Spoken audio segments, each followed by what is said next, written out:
everyone, and welcome back to another episode of Review Station here at Jubilee Road. This is going to be a good one. Finally, in today's episode, we are going to have a look at the all-new GWR Manor class from Accurascale. This I'm really looking forward to. In today's video, we'll be having a look what we get in the box, looking at the locomotive in close detail, features, running session, and sound, as this is a sound-fitted locomotive. So just before we get to look at the locomotive itself, what do we get in the box? So we do get an operator's manual just here with a lovely black and white photo of a Manor class. We do get this lovely little booklet on the history of the Manor. We just open it up, you can kind of see what we get in the book. Some nice black and white photos again, and tons of information. We do get a sound card, which is just over on the layout, which I'll be using later. And we don't get one or two, we get 3 detail impacts. So the first one then, as you can see, we have the etched number boards. In pack 2 we get the etched name boards, and in pack 3 we get the extra detailed parts. Few different bits and pieces in there, couplers, and you can just make out this locomotive has come with 2 etched headboards. That's a really nice touch, Accurascale. Really well done. And there is the loco itself. And as you can see, oh, this thing looks the part, doesn't it? This locomotive is fitted with DCC sound. It has a working firebox flicker in the cab. We do have plenty of die cast here. We have the chassis, the running plate, boiler, smoke box, and firebox are all die cast on this locomotive to give it plenty of weight, and you can tell by the finish that is. So let's look at the locomotive close up to see the details and finish. We'll be starting at the front of the locomotive as usual and working our way down the sides of the model to look at the details on this. So at the front then, yes, we do have sprung metal buffers, really nice quality feel on those. We have the vacuum pipe, which is being pre-fitted, and you can see there in the middle where the realistic coupler does go from the detail impact. If we move up then, we do have loads of lamp irons and an amazing amount of rivet detail there on the front. Go a bit further up, we have the shed plate, which I can't quite see what that says. My eyesight's not quite good enough for that. We got a smoke box door dart, which is separately fitted, and the number printed really well there on the front, which is 7812. Again, another lamp iron up the front, and obviously the handrail curving around the front of the smoke box. Now we have a look at that chimney. Just look how good that looks. That's got to be metal with a shine like that. No plastic rubbish on this model, is it? Really rather impressive. If we slowly move the locomotive around so we can have a look at the other details of this, the finish on this is, as I said, absolutely something else, isn't it? So there's the side of the model. I just can't get over how good this looks. The smoke box is actually painted matte black colour, which really looks much better than the shiny plastic we normally get. Really rather nice. We got the cylinders, again done really well, got a nice finish with the lining, and the pipework under the cylinders has already been fitted.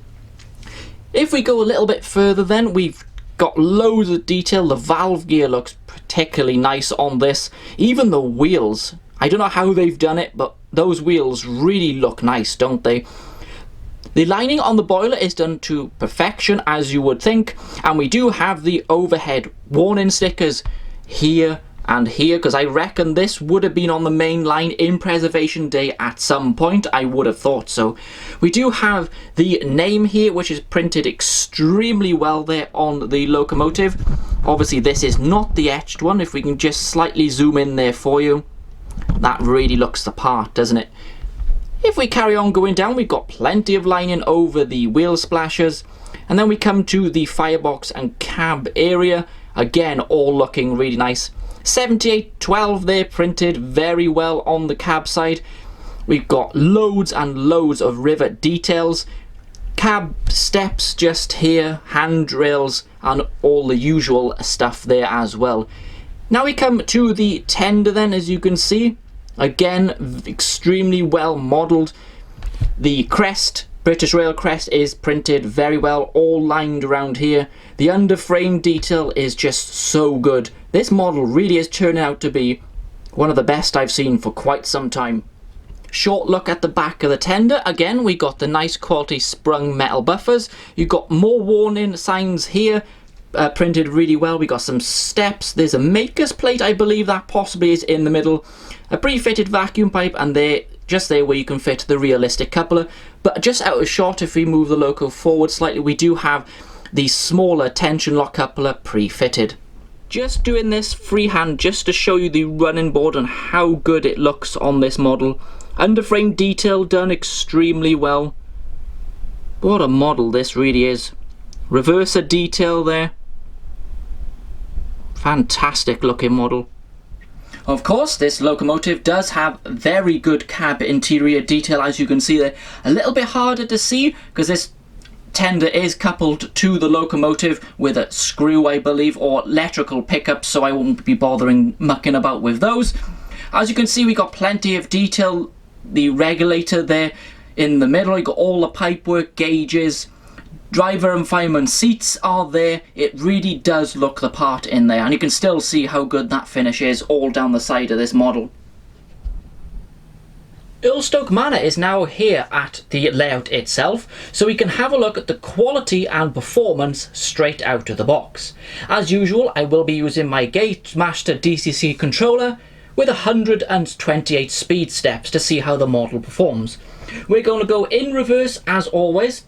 Let's see how good the model runs straight out the box. So here we go then. That is speed step 1. Oh wow, look at that. That seems very nice quality running straight away. No motor noise I can't really hear. Oh, a little bit, but nothing unusual. We'll go up through the speed step range now. Yes, it accelerates really, really nice and smoothly there. Definitely no complaints there. We'll bring it to a stop just there now. It does have a brake function, as you can see there. Yeah, really nice. Let's bring it the other way then, back towards the camera. Yeah, just as nice this way. Ooh, a tiny bit of vibration there. I don't know if you picked that up. There we go, hear that? That might go away once we get the locomotive running.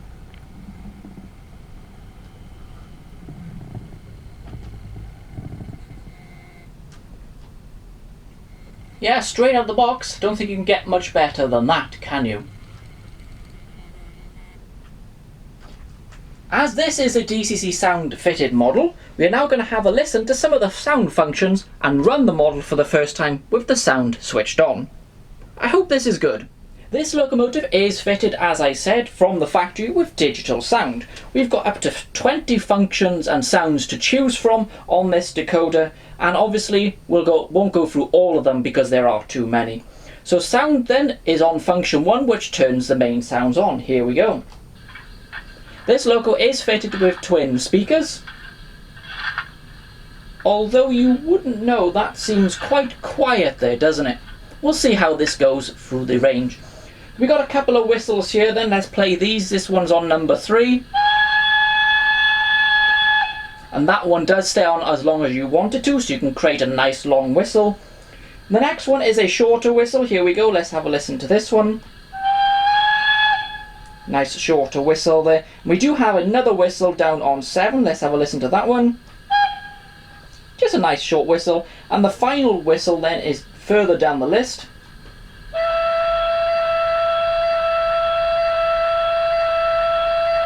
Oh, I really do like that. That's the lower pitched whistle that Great Western locomotives have. We've also got the guard's whistle then. That's really nice. And there's loads of other different functions on there. We've got the injectors. There we go, that's there as well.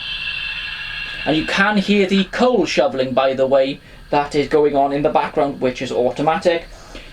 The firebox flicker does come on automatically when you press the coal shoveling function, but unfortunately my firebox flicker doesn't appear to be working on this example. I'm not sure why. Might have a little play around later or have a speak to Accurascale. So let's go in reverse with the same amount of speed set. I'll be putting the locomotive in heavy mode. So let's set off.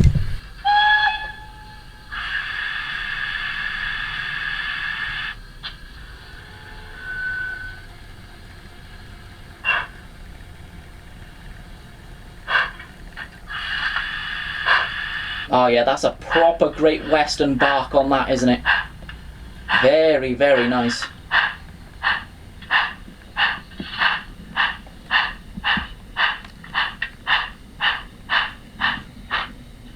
Got some coasting sounds there. Just apply the brake. And then we'll come back towards the camera again.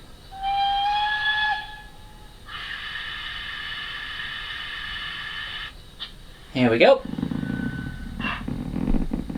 You can hear that vibrating noise again.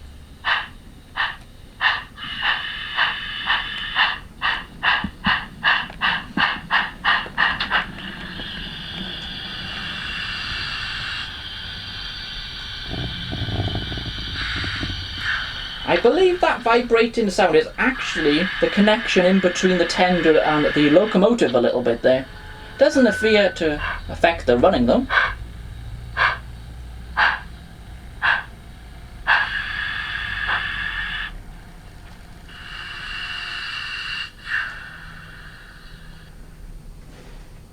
Overall then, yes, that sound is actually very, very good quality.